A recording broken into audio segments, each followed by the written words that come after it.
از زنا پرهیز کنید، زیرا که در زنا 6 خصلت است. ثلاث فی الدنیا و ثلاث فی الاخره. این 6 خصلت بعد این وعیدهای سخت 3 تاش در دنیا میبینین و 3 تا دیگرش را در آخرت میچشین. و اما التی فی الدنیا، آن 3 چیزی که از حساب زنا بر ما و شما میرسد، رسول الله چی گفتن؟ اول فذهاب بهاء الوجه. یکم پیغمبر خدا گفتن اون چهره نورانی که در روی امت من است، وقتی که امت من به زنا اگر داده شد، این چهره نورانی از روی او کشیده می شود. در چهره انسان زناکار دیگر نور اسلام باقی نمی ماند. هیچگاه در چهره انسان زناکار از نور اسلامی چیزی باقی نمی ماند. دویم رسول الله چی گفتند؟ دویم معامله بدی که خداوند در دنیا بر او میکند و قصر العمر، خداوند عمر او را کوتاه میسازد. هر کسی که در دنیا زنا میکند خدا عمرش کوتاه بسازد و پیغمبر خدا هم گفتند عمرش کوتاه است. و سوم و دوام الفقر. رسول الله گفتند سیوم چیزی که بر زناکار میرسد، این اصلا دسترخوان اون نان نمیبیند. اگر چند دولت دارد، دولتی او تیز است که خراب میشود. اگرچه با تمام شرایط ها آماده کرده شده هم که باشد، خداوند البته قادر است که همه نعمت از این زناکارش بردارد. زیرا این زناکار بے انصاف است، زیرا این زناکار تجاوز در امر خدا کردگی است، با خدا جنجال کرده است، با خدا مبارزه برده است. البته خدای نعمت از او می بردارد. و اما التی فی الاخره، 3 عملی که خداوند در آخرت با زناکارا میکند، این چی است؟ اول فسخط الله تعالی. یکم غضب خدا بر بالای این بنده در روز قیامت است. و سوء الحساب، سختترین حساب خدا بالای زناکار میگیرد. و عذاب النار، و بعد اینها معامله کردنش خداوند چیکارش میکند؟ خداوند البته وارد دوزخش میسازد. البته این مکافات شخصی هست که در دنیا زنا میکند. شمس الدین ذهبی میگوید در کتابش مکتوبا فی زبور، در کتاب زبور میگد کتابت کرده شده بود این الزنات معلقون بفروجهم فی النار. حضرت میگوید همین زناکارایی که در دنیا زنا میکنند، اینها را خداوند در دوزخش از همین فرجهایی که اینها زنا کردن، از همین موضعشان اینها را کشال میسازد. تا بعدا چیکار میکند؟ یضربون بالسیاط من حدید. اینها را میگد از همین فرجهاشون کشال میسازد و با تیاقهای آهنین همان ملائکه های دوزخ اینها را میزنند. فاذا استغاث، وقتی که من الضرب، وقتی که میگد میزنن این زناکار طلب یاردم میکند، ای ملائکه مرا آزار بسیار نده، وجود من در من شد. این ملائکه دوزخ بر این زناکار چی میگفته است؟ نادته زبانیه. همین ملائکه دوزخ میگفته است این کان هذا الصوت و انت تضحك و تفرح و تمرح ولا تستحي منه. این ملائکه دوزخ میگفته است این طلب یاردمی که الحاط از من میکنی، آیا نمیشد که همین طلب یاردم در دنیا میکردی؟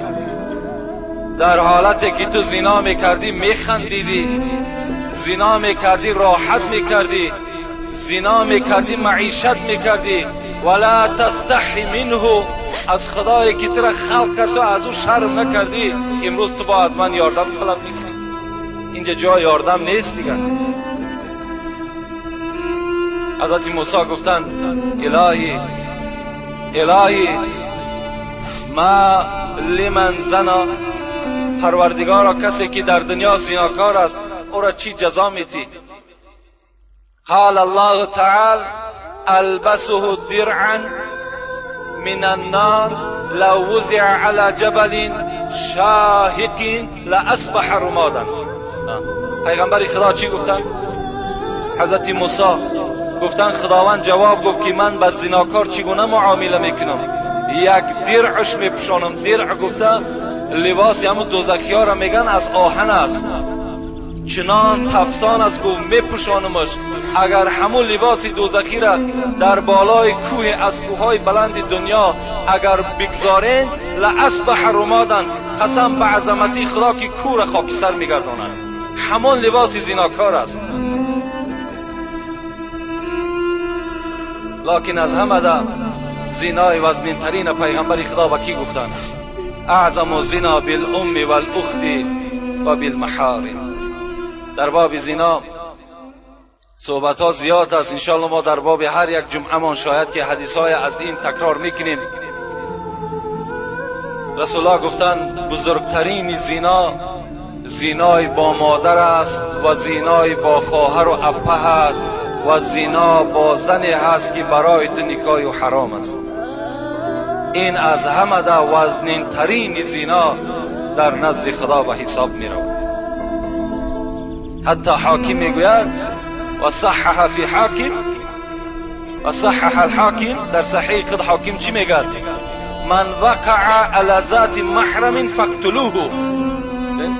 حضرت گفتن اگر کدام انسانی که اگر با خواهر و اپه و آچه خود وقت زنا کرد با جز کشتن دیگر او را باید یگان راه نداشته باشد، فقط او انسان قتل کردن در کار. امروز در همین زمان ما و شما شنیدیم، با مادرم شنیدیم، با خواهرم شنیدیم، با اپم شنیدیم. برای چی؟ برای که ما و شما پیروی سنت پیغمبر خدا نشدیم. برای که ما و شما آن چیزی که پیغمبر خدا به ما و شما سفارش میدهد، من کان یؤمن بالله والیوم الاخر، کسی ایمانی به خدا دارد، ایمانی به روز قیامت دارد، فلا یخلون بامرأة لیس معها محرم الا ثالثهما الشیطان. ببین پیغمبر خدا میگه هیچگاه با زنی که همراه خود یگان محرمش نباشد شما تنها نشینید، زیرا این که سیوم شما شیطان می شود. شما حتی به خواهر خود، به ینگه خود، به خاله و عمه خود که اینا برای شما گرفتنشون حرام است، تنها نشستن شما را پیغمبر خدا اجازت نمیده، زیرا میگه سیوم شما شیطان است، شما را وسواس میکنه. برای چی ما و شما را اسلام امروز رخصت نمیدهد؟ فرزندهایی که الک به سین 7 میرسند جاگه های اونا را از خانه جدا کنید، جاگه پدر و مادر جدا باشد، جاگه فرزندها جدا باشد. همه برای همین است. امروز چی یک بیناموسی در ما و شما پیدا شده است؟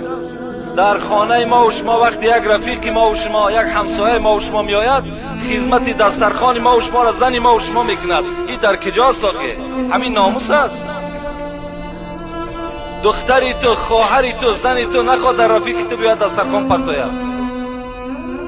آخه اگر سخت هم نرسد دستت نمیشکند، مهمان توست. حضرت عمر در خانه نمی نشست، مهمان که می آمد نزد دروازه راست می ایستاد، میگو شرم میدارم که نزد مهمان نشینم در حالتی که ملائکه ها راست ایستادگی هستند. ما و شما می نشیم بعد فرمان میتیم. کاش که او زنی تو با یک لباسی خوب داشته باشد، کشال می شود تمام وجودش می تابد. این مسئله را شما دقت بتین، نگذارین.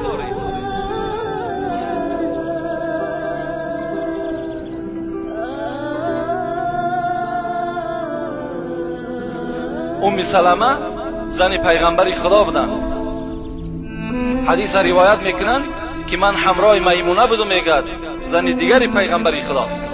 بناگاه میگه در ما تق تق شد، نگاه کردیم ام مکتوم داخل شد. رسول اکرم میگه در حال بر من گفت ام سلمه و میمونه از جا خیزین، حجاب کنین، روی مال ها بالای سر پرتاییم، پیشوای برا محکم کنین. میگه ام سلمه میگه گفتم الیس هو اعمى؟ پیغمبر خدا ام مکتوم نابینا هست، چشمهاش نمیبیند. برای انسان نابینا حجاب کردن ما چی لازم است؟ وای ما را نشناسد، وای ما را نبیند. متن حدیث ما بر شما گفتم. حضرت میگد گفتند ای ام سلمه، در اصل ام مکتوم نابینا هست، شما را نمیشناسد، لکن شما نابینا هستین، لکن شما ام مکتوم نمیشناسین. یعنی شما بینا هستین، شما میشناسین. نابسته وای بینا هست، نابینا هست، شما چیکار کنین؟ شما سطر اسلامی را نزد او کس رعایت کنین. برای آدم نابینا رسول اکرم زنهای خود امر به حجاب کردند. امروز آدم بینا میدراید، باز این آدمایی که بعضی هایش که مثال در بعضی خانه مهمان میشود، خدا داناست که مثال وجودی او چگونه است. از این خاطر در این مسئله سخت با دقت باشیم. اگر ما و شما نخواهیم که در بزرگترین زنا یا در پسترین زنا مبتلا شیم، این چیزهایی که از پیغمبر خدا بر شما گفتم رعایت کنیم، انشاءالله ما و شما فردا در زیر بیرق زناکارها سر نمی برداریم. شرمنده باد همون فرزند، همون جوان، همون مسلمانی که فردای قیامت در زیر بیرق زناکارها سر می بردارد. به خدا قسم عمر شما بسیار کوتاه است، شما شرمنده میشین. شما به همین یک چهره خجالتی خودتان با چشمهای همت شکسته خودتان به طرف رسول اکرم نظر کردن نمیتونین. حرام با چهره شما به سوی پیغمبر. پیغمبر نظر رحمت هم به سوی شما نمیکند. پیغمبر کسی را شفاعتگر است که در جاده شرعی پیغمبر است. پیغمبر هم کسی را شفاعت میکند که طبق حدیث پیغمبر خدا رفتار میکند. شما نماز میخوانید، زنا را میکنید، نماز میخوانید، عرقخوری میکنید، نماز میخوانید، تویهای فساد میکنید، پس فردا باز طلب شفاعت کردن این خودش عیب است. در یک انسان خیانت کو، پس آن برای یاردم طلب کنید، این چی معنی داره؟ سوره مؤمنون اگر تفسیر قرطبی را تماشا کنین، الزانی لا ینکح الا زانیه، همین سوره مؤمنون است، آیت 14 است. والله علم همین آیت تفسیر قرطبی را حضرت چی میگه؟ میگه من زنا، کدام مردی که اگر زنا کرد فسخ نکاحه بینه و بین زوجتی، نکاحش بین خودش بین زنش بریده می شود. کدام مردی که اگر در تفسیر قرطبی در تفسیر همین آیتی که الزانیه لا ینکح الا زانیه، در تفسیر همین در تفسیر قرطبی میگد که اگر کدام بچه‌ای که یا کدام زنی که اگر در زنا مبتلا شد در حال نکاح او بریده می شود. هر فرزندی که از اینا میاد همش حرامی هستند. اختیارتون کدام راهشه که انتخاب میکنین. آن چیزی که بر من مسئولیت بود در همین 2 جمعه باشم شما رسانیدم. انشاءالله باوری دارم که فردا من در پیشگاه خدا جوابگر نیستم. در همین قومی که البته گوش کردن و شنیدن. السلام علیکم حاجی میرزا مراد. از شما خواهش یک مسئله را دارم. خداوند شما را نگه دارد. من از یک نفر $2000 گرفتم. اول به نیت مضاربه، از بین 2 ماه گذشت، یک باره گفت اگر این ماه $300 ندهیم ماشین تا میگیرم. به یاردم بعض شخص ها من چیکار کنم؟ وای نیز نمازخوان است. یک برادر $2000 از کسی گرفته است، با نیت مضاربه گرفتن. مضاربه همین است که در اسلام ما و شما حلال است، فایده 2 تقسیم.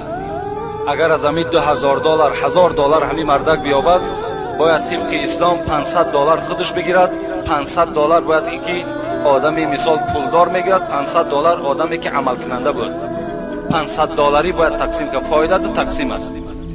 لیکن وقتی که اگر مثل امروزه ما و شما اگر نرخ بگذاریم $2000 میتم، $100 بر من میتی. نابسته تو فایده میبینی نمیبینی برای من فرق ندارد. $100 میاری، این از خوب ده حرام است. رسول اکرم میگوید اربعة حق علی الله ان لا یدخلهم الجنه ولا یذیقهم نعیمها. 4 طایفه هست. این حدیث پیغمبر خداست، حدیث های صحیح است. ما یگان حدیث ضعیف، یگان حدیث من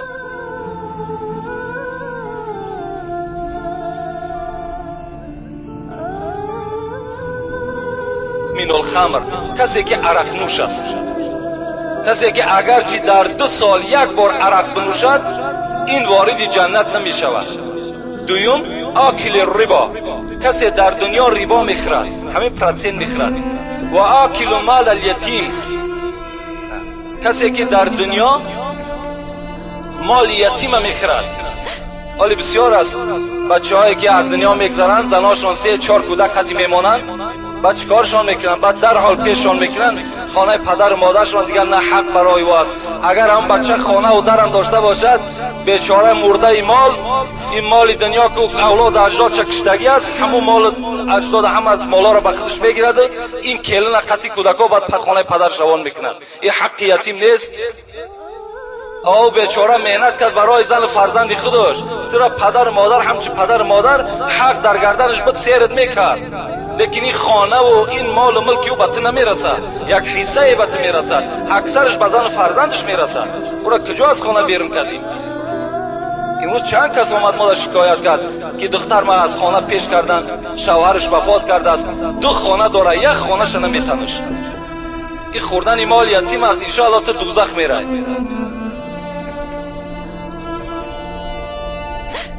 رسول الله در دوام حدیث میگویند کسی که در دنیا ربا میخورد یبعث یوم القیامت مجنونا، از قبر میخیزد در حالتی که دیوانه هست. دیوانه هست. از این خاطر برادری نیستید. وقتی مضاربه کردین، شرط و شرایط گذاشتین، همان مضاربه رفتن بگیرید. با چی است که یک کسی دیگر من میارم ماشینی ترا میگیرد؟ او کسی دیگر ملائکه است، او کسی دیگر قد خدا زور است. این ظالمی تا به کی ما و شما ظالمی میکنیم؟ این ظلم است آخر.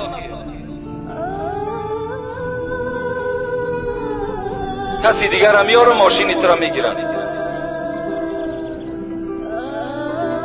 در دوره رسول در یک قصه میگذرد، ظالما را ببین، همین کسانی که در همین کارهای گناه باز یکدیگر را یاردم میکنند، باور کنین این یاردم کردنش یک جانب گناه، این ظلمی که بالای برادر میارد او را غصب میکند، خانه او را میگیرد، مال اشیای او را میگیرد، از این در ظلم دیگر نیست. نخواد که معامله برادری همتا باشد. وقتی تو دعوای خدایی کنی، وقتی تو نمازخوان باشی، نخواه همچنان معامله کنی. فراموش نکن چراغ ظلم ظالم تا دم محشر نمی سوزد. چراغ ظلم ظالم تا دم محشر نمی سوزد. اگر سوزد شب سوزد، شب دیگر نمی سوزد. ای ظالم، این ظلم تو 1 سال دوام میکند، 10 سال دوام میکند. انشاءالله خداوند باز یک ظالمی را پیدا میکند که تو در ظلم او گرفتار میشه. میگه یک پادشاهی بود، فرمان داد که برای من یک قصر تیار کنید. قصر را تیار کردن، تمامش میگه چنان یک قصر زیبایی بود که وقتی پادشاه میگه در داخلش میدرآمد، هر یک آشیانش ساعتها تماشا میکرد. میگه 2م آشیانه برآمد، تماشا کرد. 3م آشیانه برآمد، تماشا کرد. و از همان تیریزه 3م آشیانه میگه بیرون نظر کرد. نگاه کرد که یک خانه ویرانه در همون قطار همون قصر پادشاه ایستادگی بود. وقتی دید این خانه ویرانه را، این پادشاه ظالم در حال طبیعتش خیره شد. گفت این قصر مرا زیباگیش این خانه ویران کرده است، این خانه را در حال نابود کنین از پیشی قصر من. میگه در حال همان خدمتگارهای پادشاه میگه پایان شدند. این خانه یک کمپیری بود، بیچاره برای تلبیدن بیرون شدگی بود، در خانهش نبود. آمدن میگه این نوکارهای پادشاه در حال همون 4 دیوالی کمپیر را میگه چپه کردن، در حال میگه روش کرده پرتافتن، در جاش میگه گلی بسیار است انداختن تا که قصر زیبای پادشاه طبیعتی پادشاه خیره نشود. کمپیر میگد بیگاه آمد نگاه کرد که خانه همه چپه گردان کردگی. گفت این خانه مرا کی چپه کرد؟ گفتن همین پادشاه ظالم. این خانه تو مادامی که صورتش بیزیب بود، مادامی که در نزد قصر پادشاه ناخوب میتافت، پادشاه امر کرد خانه تو را ما نابود کردیم. کمپیر میگد همان قابچه نانی که تلبیده بود در یک جا گذاشت و دستش برداشت گفت پروردگارا، گفت من در خانم نبودم، تو در کجا بودی؟ من که در خانم نبودم، این ظالم خانه مرا روش کرد، این خانه مرا نابود کرد، تو در کجا بودی؟ پروردگارا به داد من برس، امشب من در کجا خواب میکنم؟ میگد عرش الهی در جنبش در آمد.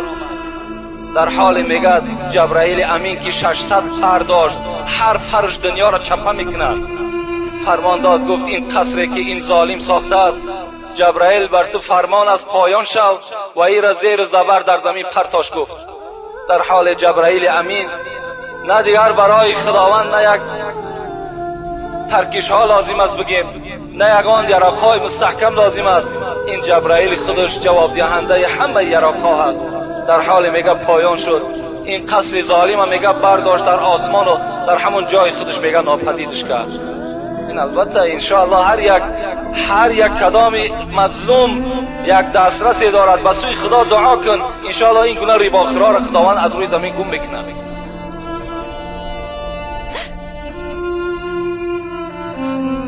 السلام علیکم دوستان عزیز. بسیار تعریفات بسیار کرده است، لایق اینقدر تعریف ما نداریم. به خدا قسم شما فخر ما هستین، شما دیگر هستین.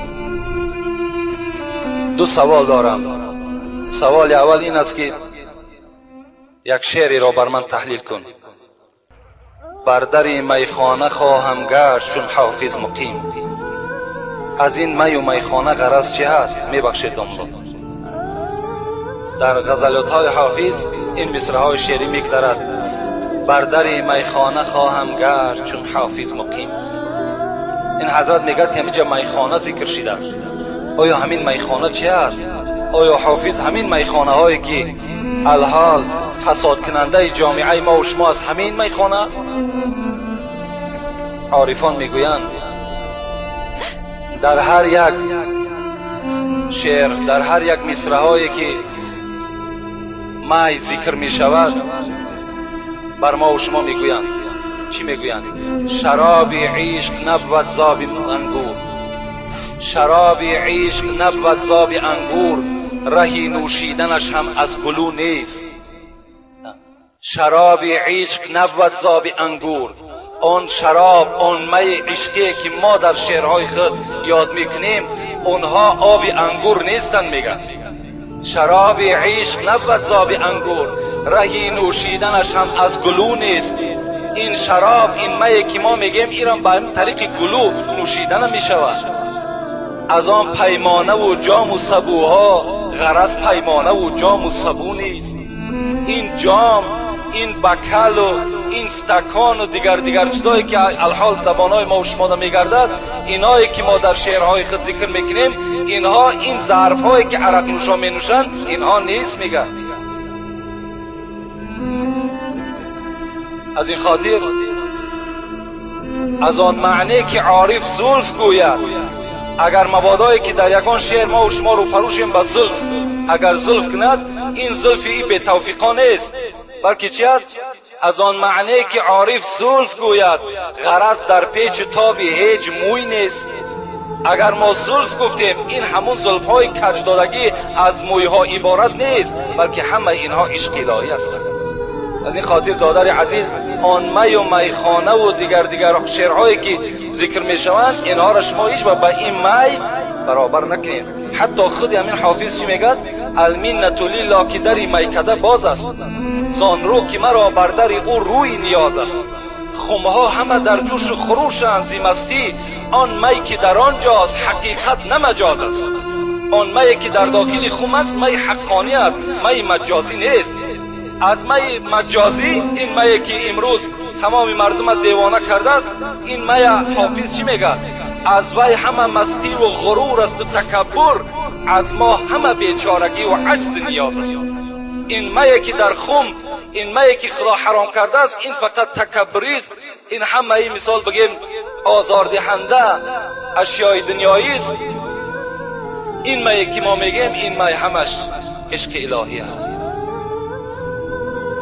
2 ایول 10 مهمان دارم از خوجند می آیند.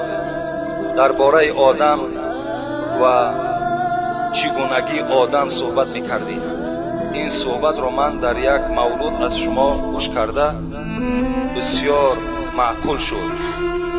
فکر میکنم که برای مهمان های من هم این بسیار پسند می آید. 2 ایولش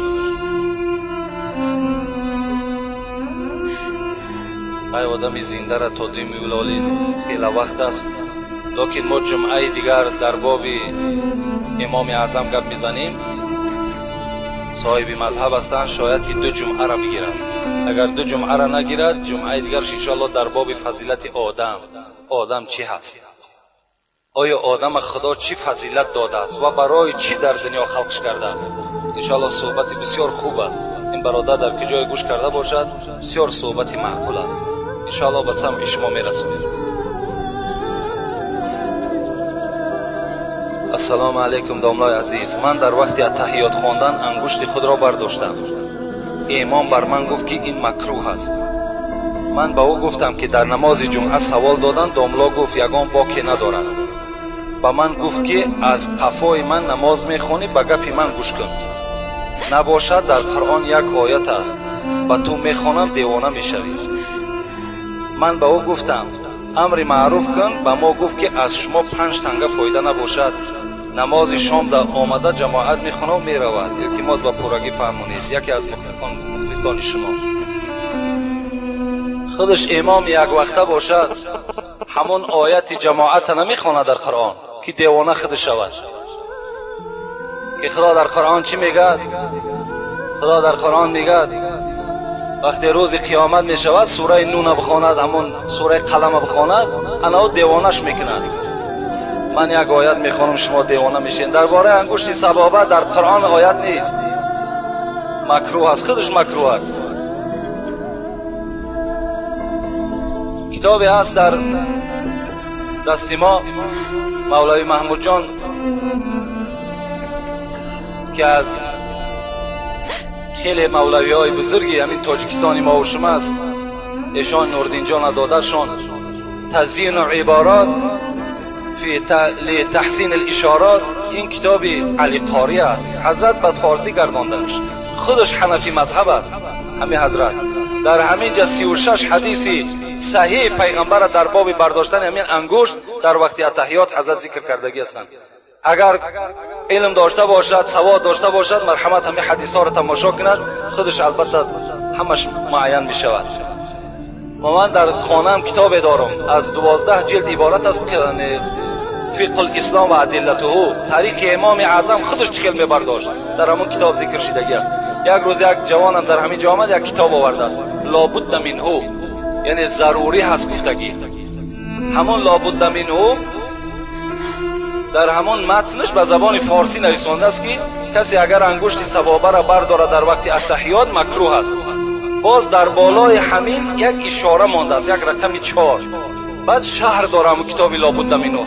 وقتی شهرش نگاه کردیم میگه در صحیح روایت درست است.